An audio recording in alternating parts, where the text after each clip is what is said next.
இயேசுவில் அன்புரை சகோதர சகோதரிகளே,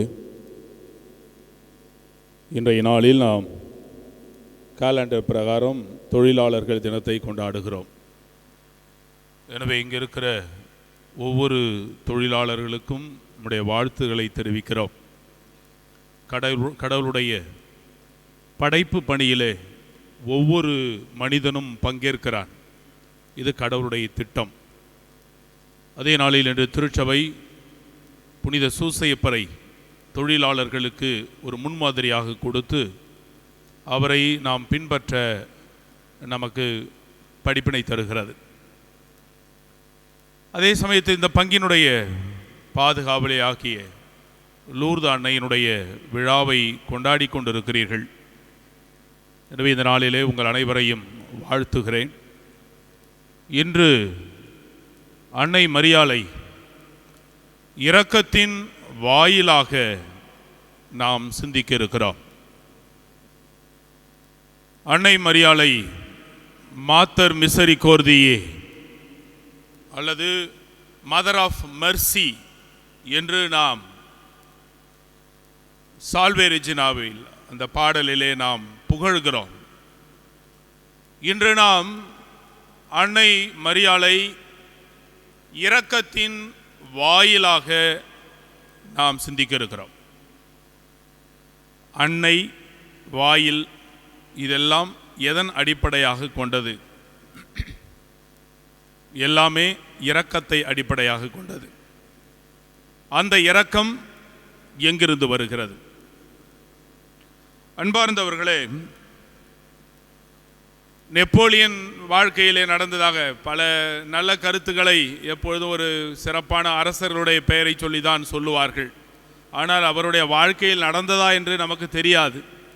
ஆனால் இந்த கதை நாம் சிந்திக்க வேண்டிய ஒரு கதை.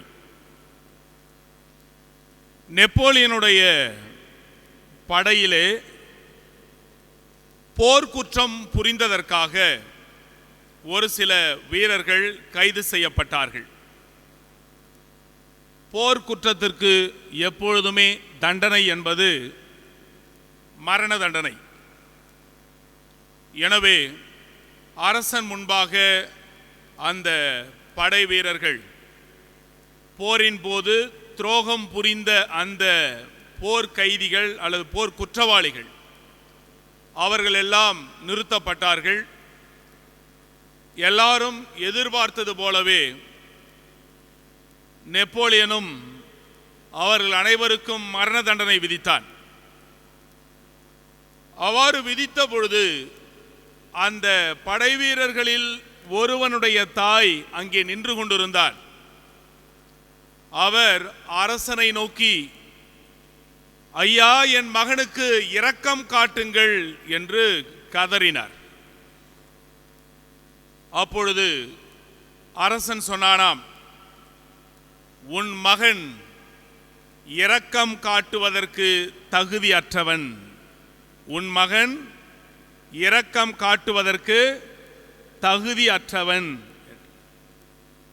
அப்பொழுது அந்த தாய் தாழ்ச்சியோடு சொன்னாள், அரசரே, என் மகன் தகுதி அற்றவன் என்பதனால்தான் நான் இரக்கத்தை கேட்கிறேன்.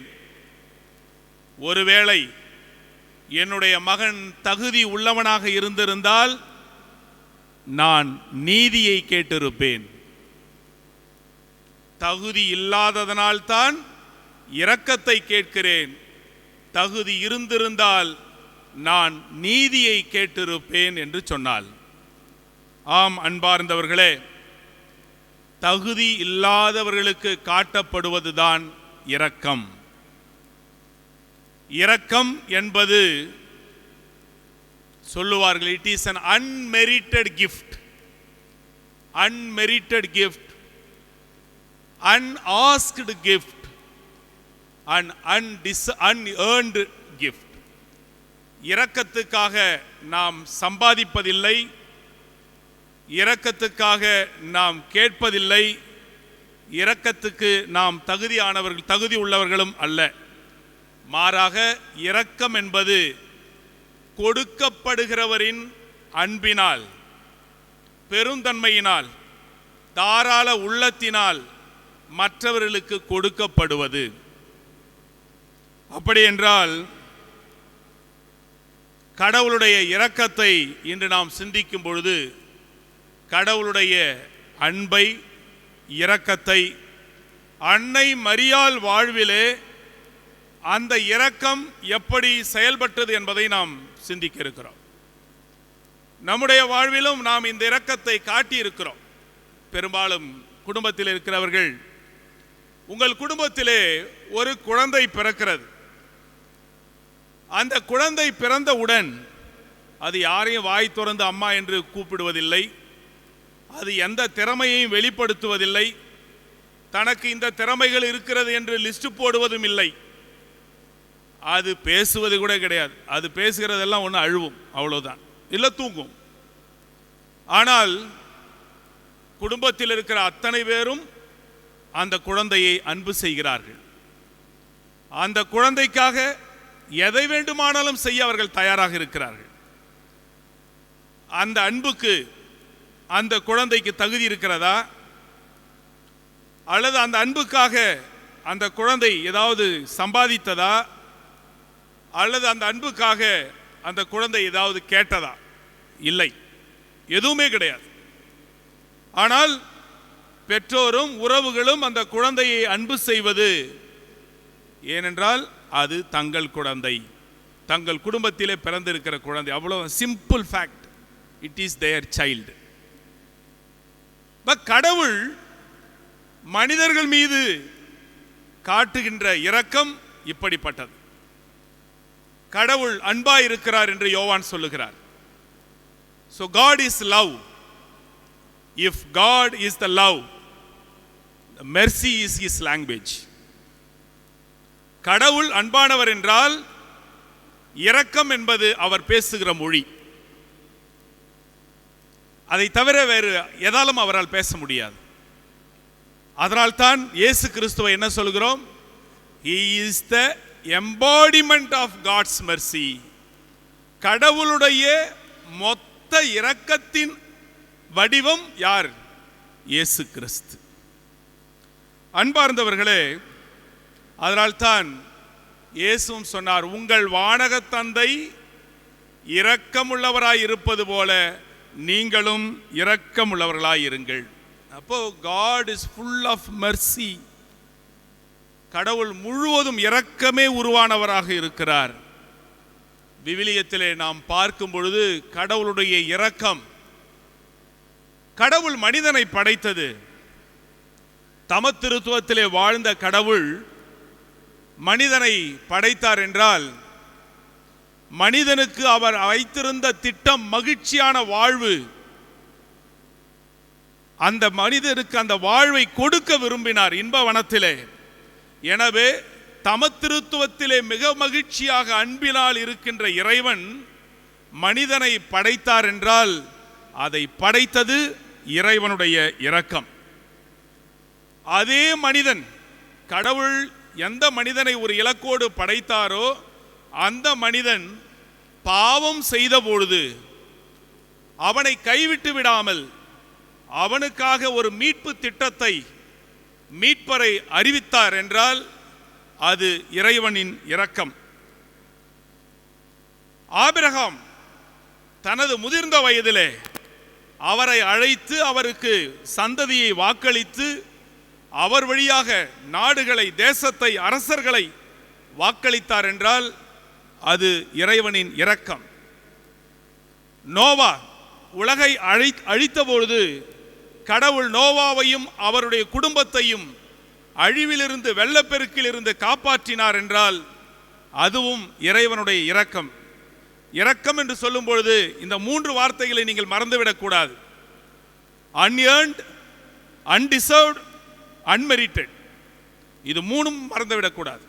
தகுதி, நாம் எந்த விதத்திலும் அதற்கு தகுதியானவர்கள் அல்ல, அதற்கு உரிமையாளர்களும் அல்ல, நாம் கேட்கவும் இல்லை.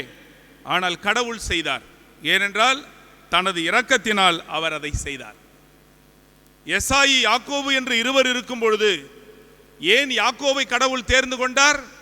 இறைவனின் இரக்கம். தன்னுடைய சொந்த சகோதரர்களாலேயே சூசை விற்கப்பட்ட பொழுது அவரை எகிப்திலும் ஆளுநராக உயர்த்தினார் என்றால் அதுவும் இறைவனுடைய இரக்கம். தாவீது தன் சகோதரர்களில் கடையனாக இருந்த அவனை கடவுள் உயர்த்தி இஸ்ராயல் மக்களுக்கு அரசனாக மாற்றினார் என்றால் அதுவும் கடவுளுடைய இரக்கம். இந்த இஸ்ராயல் மக்கள் எகிப்திலே அடிமைகளாக இருந்து கடவுள் கூக்குரலிட்ட பொழுது, இதோ என் மக்களின் கூக்குரலை கேட்டேன், நான் அவர் எகிப்தின் கையில் இருந்து அவர்களை விடுவித்து பாலும் தேனும் பொழியும் பூமியாகிய கானான் தேசத்திற்காக அவர்களை அழைத்து செல்ல நான் இறங்கி வந்திருக்கிறேன் என்று சொன்னால் அதுவும் இறைவனுடைய இரக்கம். அன்பார்ந்தவர்களே, மோயிசனை கடவுள் தேர்ந்து கொண்டார்.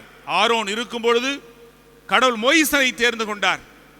அதுவும் கடவுளுடைய இரக்கம். அன்பார்ந்தவர்களே, புதிய ஏற்பாட்டிற்கு வரும்பொழுது ஊதாரி மைந்தன் தந்தையின் அன்பை புறக்கணித்து சொத்துக்களை எல்லாம் விற்று தொலைநாட்டிலே எல்லாவற்றையும் பாராக்கி மீண்டும் திரும்பி வந்த பொழுது அந்த மகனுக்கு மாபெரும் விருந்து தயாரித்தது இறைவனுடைய இரக்கம். 100 ஆடுகளில் ஒன்று காணாமல் போன பொழுது 99 ஆடுகளையும் பாலை நிலத்திலே விட்டுவிட்டு காணாமல் போன அந்த ஒரு ஆட்டை தேடி சென்றது இறைவனுடைய இரக்கம். காணாமல் போன ஒரு காசுக்காக எல்லா வீட்டையும் கூட்டி பெருக்கி எடுத்து அந்த ஒரு காசுக்காக அக்கம் பக்கத்தாரை எல்லாம் அழைத்து அவர்களோடு விருந்து கொண்டாடியது இறைவனுடைய இரக்கம். 36 ஆண்டுகளாக முடக்குவாதத்தினால் பாதிக்கப்பட்டு சிலோவாம் குளத்தின் ஓரத்திலே படுத்திருந்தவனை தேடி சென்று குணமடைய விரும்புகிறாயா என்று சொல்லி அவன் கையை பிடித்து எழுந்து தூக்கி நட என்று சொன்னது இறைவனுடைய இரக்கம். விபச்சாரத்தில் பிடிப்பட்ட பெண்ணை கல்லால் எறிந்து கொள்ள வேண்டும் என்று மற்றவர்கள் அழைத்து வந்தபோது நானும் தீர்ப்பிடேன், இனிமேல் பாவம் செய்யாது என்று சொன்னது இறைவனுடைய இரக்கம். அன்பார்ந்தவர்களே, சிலுவையில் அறையப்பட்ட நிலையில் தன் தந்தையை நோக்கி, தந்தையே இவர்களை மன்னியும், தாங்கள் செய்வது இன்னதென்று தெரியாமல் இவர்கள் செய்கிறார்கள் என்று சொன்னது இறைவனுடைய இரக்கம். அந்த சிலுவையிலும் தன்னை பார்த்து நீர் ஆட்சி உரிமையோடு வரும்பொழுது என்னை நினைவுகூரும் என்று சொன்னவனுக்கு இன்றே நீ என்னோடு வான்வீட்டில் இருப்பாய் என்று சொன்னது இறைவனுடைய இரக்கம். It is an unmerited, unasked, unearned gift. இறைவன் கொடுத்த கிஃப்ட். அன்பார்ந்தவர்களே, இப்படி கடவுளுடைய பேரிரக்கத்தால் நாம் சம்பாதிக்காத, நாம் எந்த விதத்திலும் உரிமை இல்லாத, எந்த விதத்திலும் கேட்காத கடவுளுடைய அன்பினால் மட்டுமே நமக்கு கிடைக்க பெறுகின்ற இரக்கம், அதுதான் காட்ஸ் மெர்சி என்று நாம் சொல்லுகிறோம். அதுதான் இயேசு கிறிஸ்து. அன்பார்ந்தவர்களே, மரிய ஃபாஸ்டினாவுக்கு இயேசு கிறிஸ்து தோன்றி இவ்வாறு கேட்கிறார், உனக்கு என்ன வேண்டும் என்று மரிய ஃபாஸ்டினாவிடம் இயேசு கேட்ட பொழுது, மகளே உனக்கு என்ன வேண்டும்? அப்பொழுது மரிய ஃபாஸ்டினா சொல்கிறார், என் அன்பே, நீ எனக்கு இருக்கும் பொழுது எனக்கு வேறு என்ன வேண்டும்? நீர் எனக்கு இருக்கும் பொழுது எனக்கு வேறு என்ன வேண்டும்? அப்பொழுது இயேசு சொல்கிறார், ஒரு ஆன்மா தன்னை என்னிடத்தில் ஒப்படைத்து விட்டால் அவருடைய புனிதத்திற்கு நான் முழு பொறுப்பேற்றுக் கொள்வேன். அவருடைய வாழ்வுக்காக நான் எத்தகைய மாபெரும் அருளையும் அவருக்கு நான் பொழிவேன். ஆனால் பல ஆன்மாக்கள் என்னுடைய அன்பை புறக்கணித்து செல்லுகிறார்கள். ஆனாலும் நான் அவர்களை கைவிட மாட்டேன். அவர்கள் மீண்டும் திரும்பி எத்தனை முறை திரும்பி வந்தாலும் அத்தனை முறையும் நான் ஓடோடி சென்று அவர்களை என்னுடைய துணிகளுக்குள் மறைத்து அவர்களை பாதுகாப்பேன். அவர்களுக்கு நிறைவாழ்வை நான் கொடுப்பேன் என்று சொல்லுகிறார். ஆம் அன்பார்ந்தவர்களே, இறை இரக்கத்தின் அப்போஸ்தலராக அறியப்படுகிற மரிய ஃபாசினா சொல்லுகிற வார்த்தைகள் இவை. அப்போ இயேசு கிறிஸ்து இறைவனுடைய இரக்கத்தின் முழு உருவமாக இருக்கிறார் என்றால் அந்த இறைவனை நமக்கு கொடுக்க கடவுள் தேர்ந்து கொண்ட கருவி அன்னை மரியாள். இறைவன் தனது இரக்கத்தை இந்த பூமியிலே பொழிவதற்கு அவர் தேர்ந்து கொண்ட வழி அன்னை மரியாள். அன்னை மரியாள் இரக்கத்தின் வாயில். அருள் வரங்கள் எல்லாம் இந்த பூமியில் பொழியப்படுவது அன்னை மரியாளின் வழியாகவே, அன்னை மரியாளின் பரிந்துரை வழியாகவே. இதை நாம் மறந்துவிடக்கூடாது. ஆனால் அன்பார்ந்தவர்களே, அன்னை மரியாள் இதற்கு ஏதாவது செய்தாளா என்றால் அதுவும் இல்லை.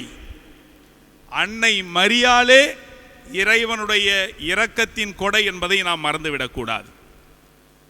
அன்னை மரியாள் வாழ்விலே இறைவன் செய்த முதல் அற்புதம் என்பது அவளுடைய இமாக்குலேட் கன்செப்ஷன், அமல உற்பவம். இந்த அமல உற்பவத்துக்கு ஏன் அந்த அமல உற்பவத்தை என்ற தகுதியை மாதாவுக்கு கடவுள் கொடுத்தார்? இந்த அமல உற்பவத்துக்கு மாதா ஏதாவது சம்பாதிச்சாங்களா? மாதா ஏதாவது கேட்டாங்களா? அதற்கு அவங்களுக்கு தகுதி ஏதாவது ஸ்பெஷலாக இருந்ததா? எதுவுமே கிடையாது. மாதா எந்த விதத்திலும் அதற்கு தகுதியானவரே இல்லை.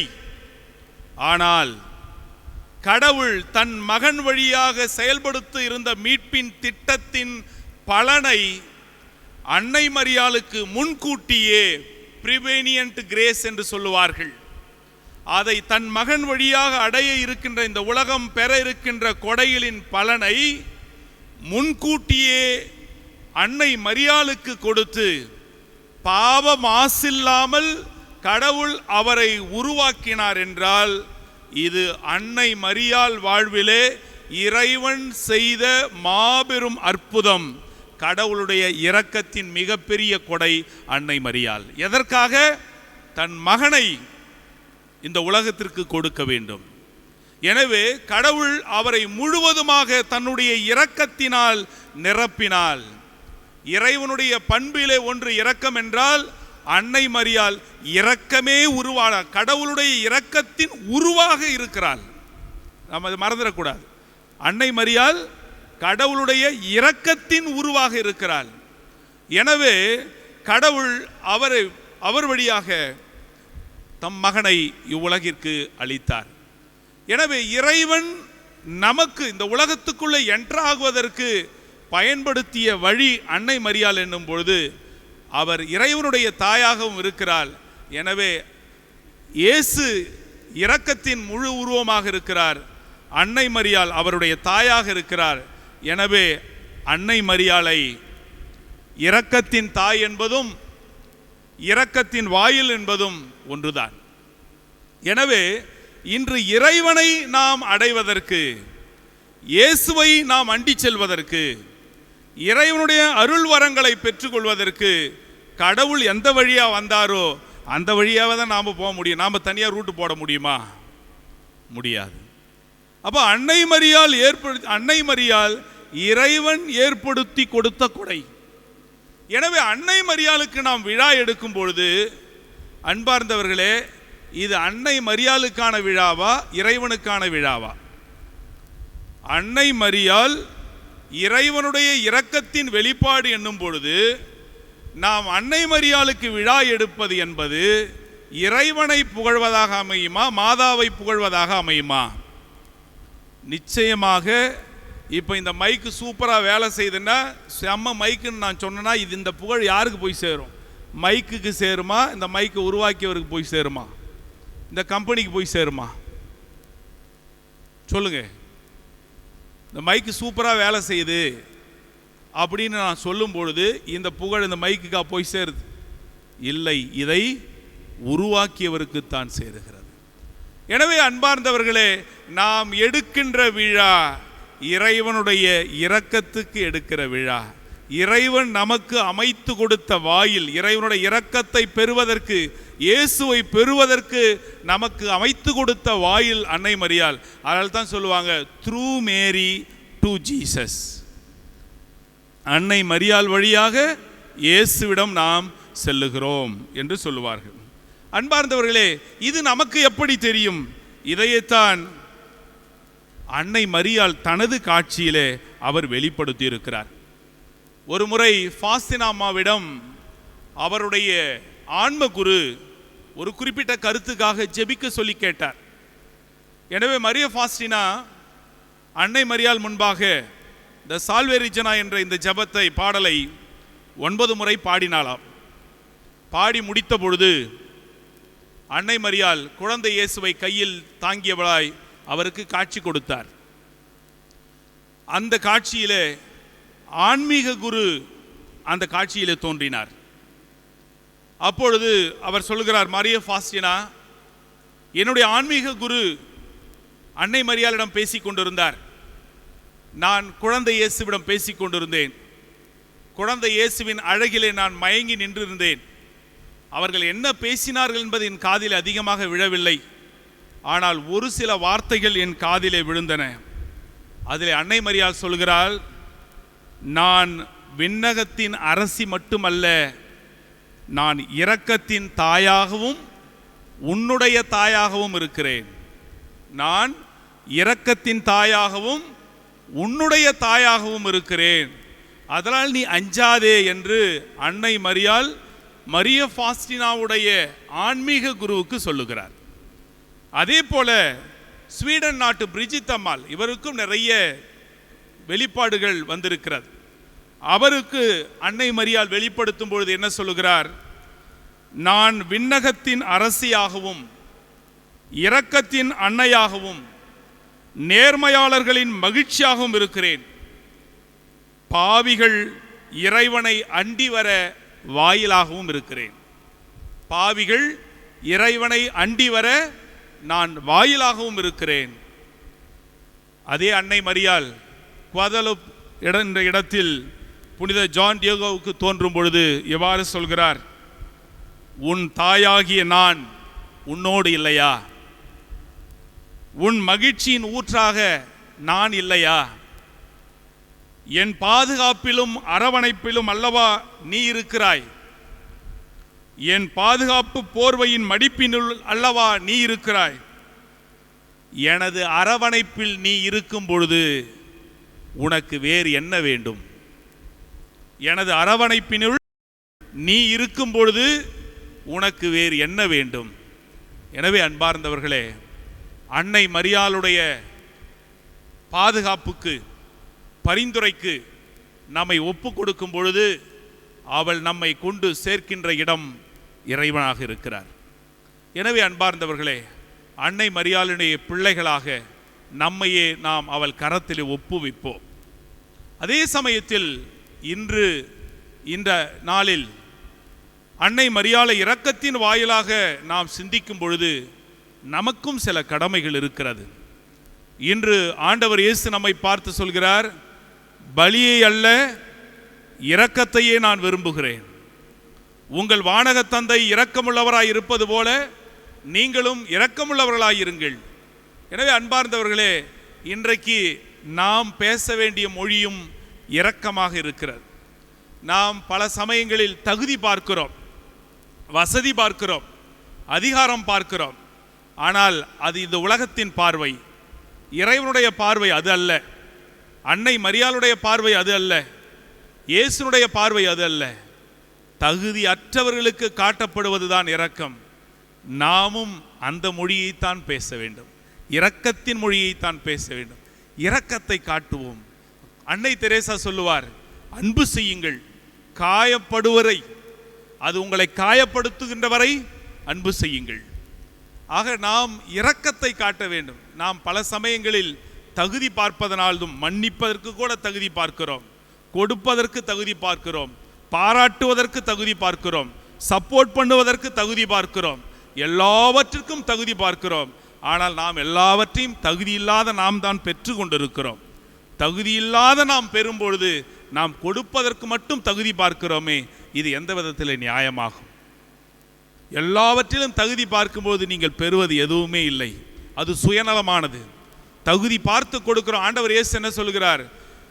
உங்களுக்கு வணக்கம் செலுத்துகிறவருக்கே நீங்கள் வணக்கம் செலுத்துகிறீர்கள் என்றால் நீங்கள் பாவிகளை விட, பரிசேயர்களை விட நீங்கள் பெரியதாக செய்து விடுவது என்ன? பாவிகளும் அதைத்தானே செய்கிறார்கள். அப்போ உங்களை யார் திருப்பி அழைக்க முடியாதோ அவர்களை அழையுங்கள், அவர்களுக்கு விருந்து கொடுங்கள். அப்போ அவர்கள் உங்களுக்கு விண்ணகத்திலே கைமாறு மிகுதியாகும் என்கிறார். ஆக நாம் இரக்கம் காட்ட வேண்டுமே தவிர தகுதியை பார்க்கக்கூடாது. எனவே அன்பார்ந்தவர்களே, அன்னை மரியாளின் பிள்ளைகளாகிய நாம், அன்னை மரியாள் என்னும் வாயில் வழியாக இறைவனுடைய இரக்கத்தை சுவைக்கின்ற நாமும் இரக்கத்தை மற்றவர்கள் சுவைக்க கொடுப்போம். இறைவனின் ஆசீர்வதிக்கப்பட்ட மக்களாய் என்று வாழ்வோம். இறைவன் உங்கள் ஒவ்வொருவரையும் நிறைவாய் ஆசீர்வதிப்பாராக. ஆமென்.